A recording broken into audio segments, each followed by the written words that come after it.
Halo, saya Harisma Citra Auliani dari Universitas Said Jakarta ingin membahas tentang akuntansi pusat pertanggungjawaban yang diampu di mata kuliah akuntansi manajemen lanjutan. Tentu saja pembahasan yang pertama pasti mengenai dari definisi akuntansi pertanggungjawaban.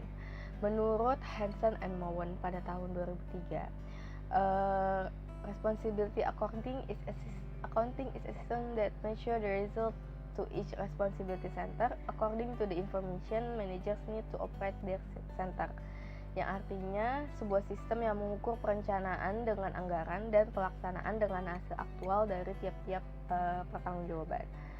Dapat disimpulkan, akuntansi pertanggungjawaban adalah suatu sistem yang dirancang untuk mengakumulasikan dan melaporkan biaya serta mengukur hasil dari tiap level pusat pertanggungjawaban. Jadi, apabila ada permasalahan atau penyimpangan dapat mudah ditelusuri penyebab dan siapa penanggung jawabnya.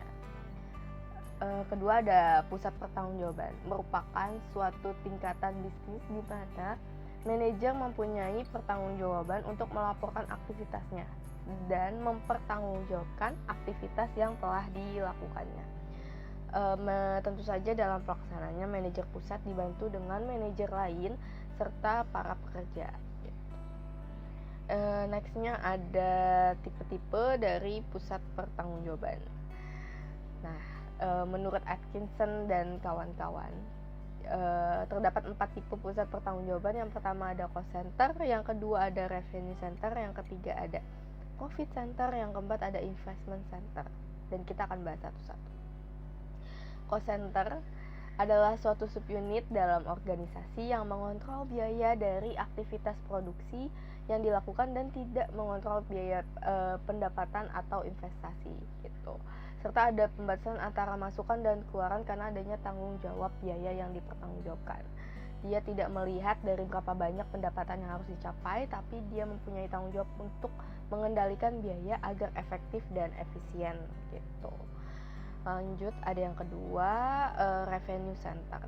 Merupakan bagian yang mengontrol pendapatan, kebalikan dari sebelumnya, tetapi tidak mengontrol manufacturing dan biaya akuisisi dari produksi atau jasa yang dijual atau tingkat investasi yang dipakai. Jadi dia tidak mengontrol biaya ataupun investasi, hanya mengendalikan pendapatan dan mengendalikan biaya yang terdapat dalam unitnya seperti biaya promosi, biaya pemasaran, dan lain-lain gitu. Lanjut, yang ketiga ada profit center. Profit center itu merupakan pusat pertanggungjawaban yang manajernya memiliki tanggung jawab untuk mengontrol pendapatan dan biaya yang dikeluarkan untuk produk atau jasa yang dihasilkan.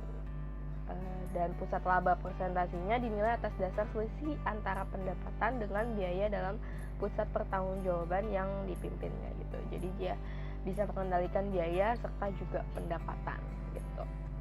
Yang keempat, next, ada investment center. Mengharuskan manajer dan karyawannya untuk mengontrol pendapatan, biaya, serta tingkat investasi dalam pusat pertanggungjawabannya. Karena manajer harus memikirkan keuntungan subunitnya dan penggunaan investasi untuk agar dapat menghasilkan laba gitu loh. Jadi pusat investasi mempunyai pengendalian atas biaya pendapatan serta pengendalian investasi agar memperoleh laba yang besar gitu. Jadi dia memikirkan tugas untuk melakukan inovasi ke depan gitu, mengendalikan proyek-proyek agar dapat menghasilkan laba gitu. Jadi dapat disimpulkan bahwa akuntansi pertanggungjawaban adalah sebuah konsep maupun sistem akuntansi yang dikaitkan dengan pusat pertanggungjawaban yang ada dalam sebuah lembaga atau organisasi. Jadi istilah ini mengacu pada proses pelaporan bagaimana kinerja manajer pusat terhadap dalam mengatur pekerjaannya. Dan ada 4 tipe, ada cost center, revenue center, profit center, serta terdapat investment center gitu. Jadi sekian penjelasan dari saya. Mohon maaf apabila terdapat kesalahan pengucapan atau terlalu cepat dalam penjelasan. Semoga dapat mudah dipahami dan terima kasih sudah menonton.